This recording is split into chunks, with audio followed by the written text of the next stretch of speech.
The early afternoon sun shimmered off the iron gates of Buckingham Palace. Tourists packed the square, cameras flashing, children laughing, flags fluttering. It was a scene that replayed itself 1,000 times a year. Amidst the commotion stood Corporal Ethan Ward, 32 years old. Unmoving, unblinking, a perfect statue carved out of tradition and duty. He had been stationed here for 6 years, 2 deployments in Iraq before that. Discipline wasn't a practice for Ethan Ward. It was his nature.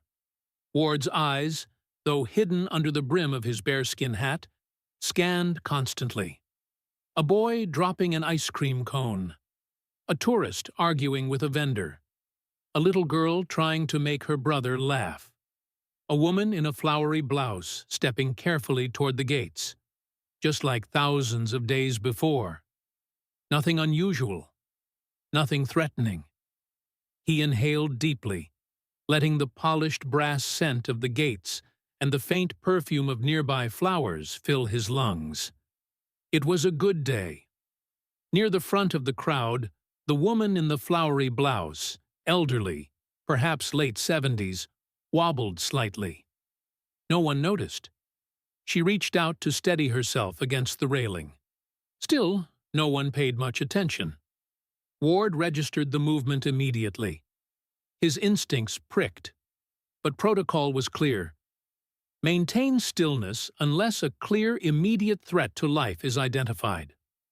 A stumble wasn't enough. Not yet. Seconds later, the woman's wobble turned into a full collapse.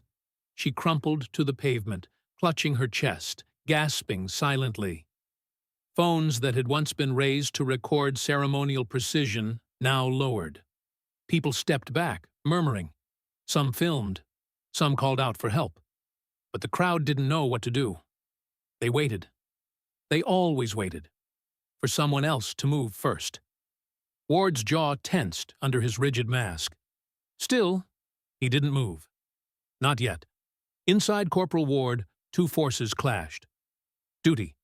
Remain at post. Maintain the unbroken line of history. Humanity. Act now. Save a life. Break tradition if necessary. The seconds dragged like hours. The woman's breathing grew shallower. Her body trembled. Her lips turned blue. And suddenly, it wasn't a protocol issue anymore. It was life and death. A palace steward rushed toward the scene from inside the gates, but he was too far. Paramedics weren't even in sight yet. Ward's heart hammered inside his ribs. He heard echoes of his training sergeant from boot camp. Real soldiers know when to hold the line and when to cross it for the right reasons. The crowd watched the guard, waiting, judging, praying. Ward made his choice. Without hesitation, he moved. Corporal Ethan Ward shifted into motion so smoothly, so rapidly, that many tourists gasped out loud. The impossible was happening. The Queen's Guard was moving. He sprinted the short distance to the collapsed woman. In one fluid, trained motion, he knelt beside her, rifle slung across his back, checking her breathing. Shallow. Fading. Her fingers twitched weakly against the stone. Ward pulled off his gloves and placed 2 fingers at her neck. No clear pulse. Instinct and military medical training kicked in. He began chest compressions immediately. Controlled, measured, efficient. 1, 2, 3, 4. Don't stop. The crowd circled loosely around him, stunned into silence. Within moments, a palace medical officer rushed in with a defibrillator. Ward didn't move aside. He coordinated, ordered bystanders to clear space, assisted in prepping the AED, continued compressions without missing rhythm. The first shock hit. The woman's body jolted. Another round of compressions. A second shock. Beep, beep, beep. A faint, steady rhythm pulsed onto the monitor. She was alive. Barely, but alive. The medical officer exhaled in relief. Ward sat back on his heels, soaked in sweat, heart hammering. Around him, The crowd began clapping softly. A few cheered, many wept. Someone murmured, "A real hero." But Ward barely heard it. He was too busy watching the woman's chest rise and fall with fragile persistence. Someone had filmed the entire scene. Within minutes, the footage hit social media. Queen's Guard breaks protocol to save woman's life. Hero in red, guard rescues tourist from death.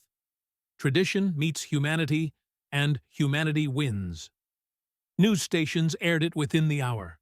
Clips showed Ward sprinting, performing CPR, and coordinating emergency response. People were stunned. Some praised him. Some criticized the breach of protocol. Most celebrated the humanity behind the uniform. Back at the barracks, Ward was summoned to face his commanding officers. Captain Ellis sat behind a polished oak desk, expression unreadable. "You know the rules," Ellis said. Ward stood at attention. "I do, sir." "You moved." "I did, sir." "Why?" Ward looked straight ahead, voice calm, resolute. "Because a human life was more important than an unbroken stance." The captain sat back, silent. Then, "Dismissed." "And Corporal?" Ward paused at the door. "You did the right thing. The crown stands for honor, not blindness." 2 days later, Ward received a hand-delivered envelope at his modest apartment. Inside, a handwritten letter. A photograph of the elderly woman, now smiling weakly from a hospital bed. The note read, "You weren't supposed to move, but because you did, I get one more sunrise with my family. Thank you, soldier." Ward's hands trembled slightly as he folded the letter. For the first time in years, a tear slipped down his cheek. Not for regret, but for pride. The footage of Ward's intervention didn't just go viral. It sparked debates across Britain. News anchors debated, should protocol allow guards to move in emergencies? Opinion pieces flooded newspapers. Tradition versus humanity. The balance we must strike. Veterans wrote open letters praising Ward's instincts. Even Parliament members briefly discussed it during session. A movement began online. #HonorWithHeart signed a petition urging the palace to officially recognize guards' right to intervene when lives were at risk. Ward's silent decision had reignited a conversation about what true honor meant. A week later, on a rare afternoon off, Ward visited the hospital where the elderly woman, Margaret Holloway, was recovering. He entered quietly, in civilian clothes, almost invisible. Margaret sat by the window, frail but alive, reading a battered novel. When she saw him, her face lit up like a sunrise. Tears welled instantly. She tried to stand. He gently gestured for her to stay seated. He knelt beside her chair, a soldier, humbling himself before life. No words were needed. She grasped his hand tightly. "Thank you for seeing me," she whispered. "Thank you for seeing me." Later that month, an unexpected event was arranged in the courtyard of Buckingham Palace.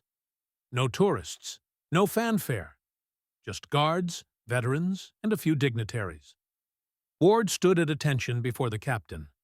Captain Ellis's voice rang clear, "For acting with honor, for protecting the spirit, not just the image, of this institution, for reminding us all that traditions mean nothing if they forget the humanity they were built to protect." He pinned a small silver insignia onto Ward's uniform, the Medal of Silent Valor. The crowd applauded. Ward didn't move. He didn't smile. He simply saluted.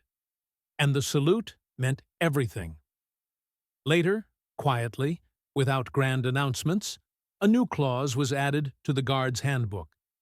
In cases where a human life is at immediate risk, guards are permitted to render aid with dignity and restraint.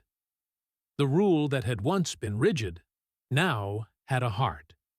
Because of one man's choice. Because one day, one guard had chosen life over appearance. Months later, Tourists once again flocked to Buckingham Palace. Children waved, selfies clicked. But somewhere near the front, a small girl stood on tiptoes, clutching her mother's hand. "Mummy, can they move if we get hurt?" The mother smiled warmly. "Now they can, sweetheart. Because of him." She pointed. Standing tall, motionless, but somehow more alive than ever, was Corporal Ethan Ward.